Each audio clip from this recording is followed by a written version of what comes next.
نحمدہ و صلی علی رسول الکریم اما بعد فوز باللہ من الشیطان الرجیم بسم اللہ الرحمن الرحیم رب اشرح لی صدری ویسر لی امری واحلل عقدۃ من لسانی یفقہوا قولی۔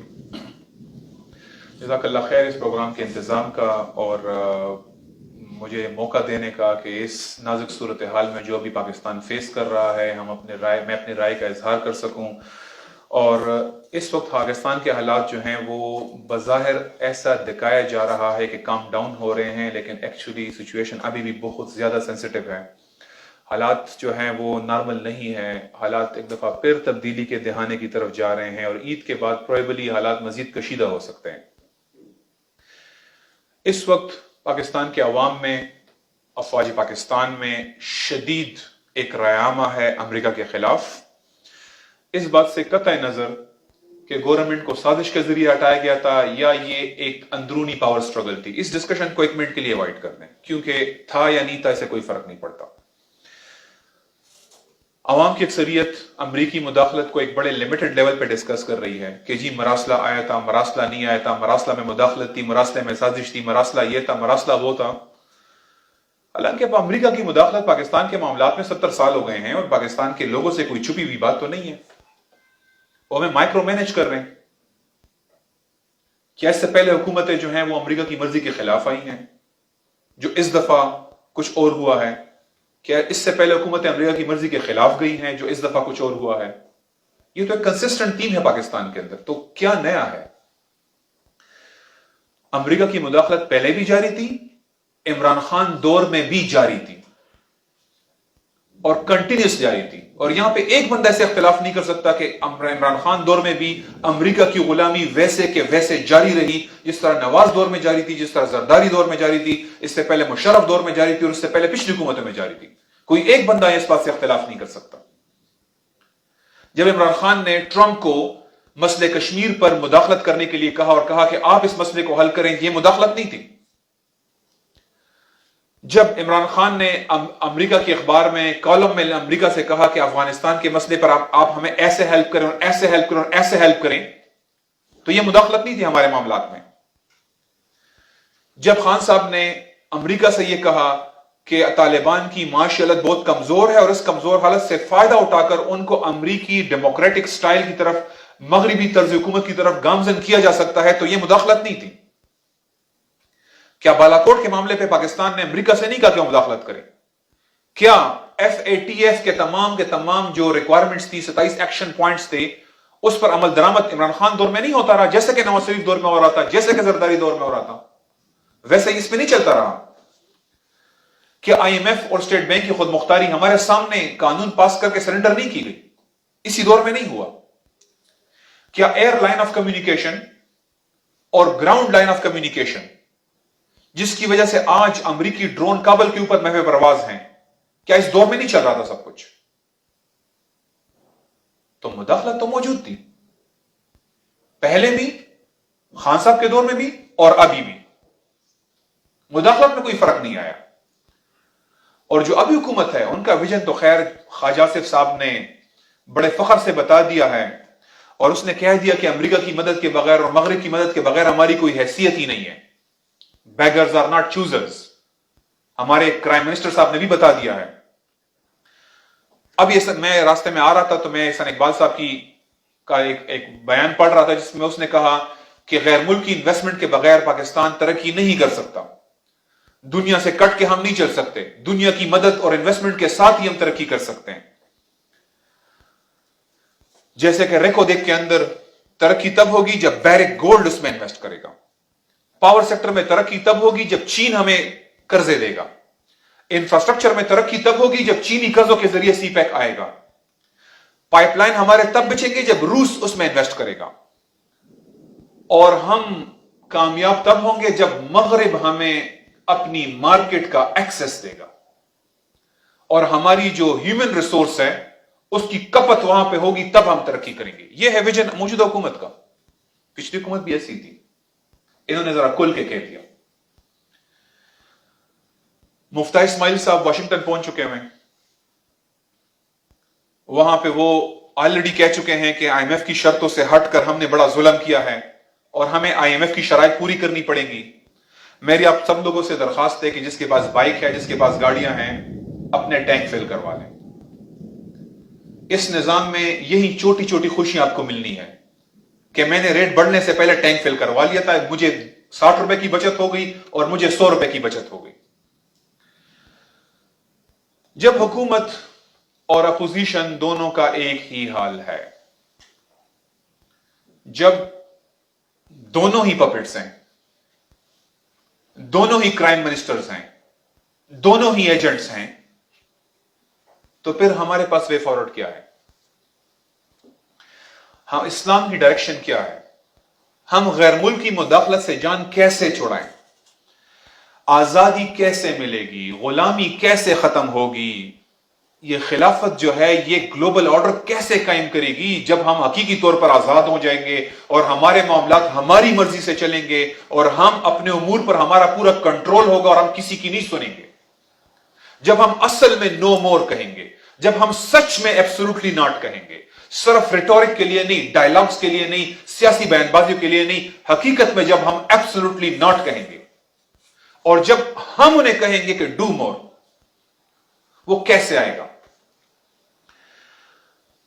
مغرب کی ہمارے ملک میں مداخلت، جیسے ہم نے ڈسکس کیا، یہ صرف اسد مجید صاحب کی ڈونلڈ ڈو کے ساتھ بات چیت میں سخت زبان تک محدود نہیں ہے، یا الہان عمر صاحبہ آئیں، خان صاحب سے ملی، باجوہ صاحب سے ملی، وزیر اعظم سے ملی، یہاں تک محدود ہے. مغرب اتنے محدود طریقوں تک اس نے اپنا سسٹم نہیں رکھا ہوا. مغرب نے ہمارے اوپر جو غلبہ حاصل کیا ہے، اس نے بڑا سوفسٹیکیٹڈ اور بڑا سسٹمیٹک سسٹم بلڈ کیا ہے جس کے ذریعے ہمیں غلام بنایا ہے. مغرب اس طرح کی 2 میٹنگوں سے ہمیں آرڈر نہیں دیتا. مغرب نے بڑا سوفسٹیکیٹڈ اور بڑا سسٹمیٹک ایک سسٹم بنایا ہے ہمارے اسے ملکوں کو کنٹرول کرنے کے لیے، اور جو کہتا ہے کہ ہم ان سے ملاقات نہ کر کے امریکہ کی غلامی سے بچ جائیں گے تو بیوقوف ہے. مغرب نے جو سوفسٹیکیٹڈ اور سسٹمیٹک سسٹم بلڈ کیا ہے وہ 4 کیٹیگریز پر ہے، اور میری تقریر میں آج انشاءاللہ میں وہ 4 ڈفرنٹ میکینزم جو امریکہ یا مغرب نے رکھے ہیں ہمیں کنٹرول کرنے کے لیے، میں انشاءاللہ اس پہ بات کروں گا. اور آخری بالکل مختصر سا میں ڈسکس کروں گا کہ خلافت میں یہ 4 میکینزم کیسے ٹوٹ جاتے ہیں اور ہم حقیقت میں آزاد ہوتے ہیں. تو میری سپیچ کا آگے کا جو وہ ہے تھیم ہے، وہ یہ 4 میکینزم ہیں جس کے ذریعے امریکہ اور مغرب ہمیں کنٹرول کرتا ہے. نمبر 1 ہے انٹرنیشنل ادارے اور انٹرنیشنل قوانین. انٹرنیشنل ادارے کون سے؟ اقوام متحدہ، IMF، FATF، IAEA، SDG goals, مذہبی آزادی کے چارٹس، ہیومن رائٹس کی rankings, international court of justice, world bank کے میکینزم ڈسپیوٹ ریزولوشن کا. یہ سارے جو میکینزم ہے، آپ کے سامنے میں ایک مثال شروع کرتا ہوں IMF کے ساتھ. جب ہم نے ڈالر کرنسی کو اپنا لیا تو ہم نے IMF کو اپنے معاملات پر ہولڈ دے دی ہے. آپ مجھے بتائیں کہ آپ کے پاس کس طرح سے آزادی ہے جب ہمارے finance ministry, FBI، petroleum ministry, power ministry, commerce ministry, اس کے سارے جو بابو ہیں، 21 اور 22 گریڈ کے جو بابو ہیں بیوروکریٹس، یہ پورے پاکستان کا ڈیٹا لے کر جاتے ہیں واشنگٹن یا دبئی، ان کے سامنے سارے اکاؤنٹس رکھ دیتے ہیں، جناب یہ ہے ہماری سچویشن، اب آپ بتائیں کیا کریں؟ آپ کے ملک کے سارے اکاؤنٹس، ساری منسٹری کے سارے اکاؤنٹس ان کے سامنے رکھے جاتے ہیں. مفتی اسماعیل صاحب گئے کہ اس نے کہا ہم اکاؤنٹس کے اندر گڑبڑ نہیں کریں گے، صاف اور سیدھی بات ان کو بتائیں گے. بڑے ایماندار بھی ہیں ویسے، کہتے ہیں صاف اور سیدھی بات ان کو بتائیں گے، یہ ہماری سچویشن ہے. اس کے بعد IMF بتاتا ہے کہ کہاں پہ سبسڈی دینی ہے، کہاں پہ کٹ کرنی ہے، کہاں پہ انویسٹمنٹ کرنی ہے، کہاں پہ نہیں کرنی، بجلی گیس کے ریٹ کیا ہونے چاہیے، ٹیکس کتنا بڑھانا چاہیے،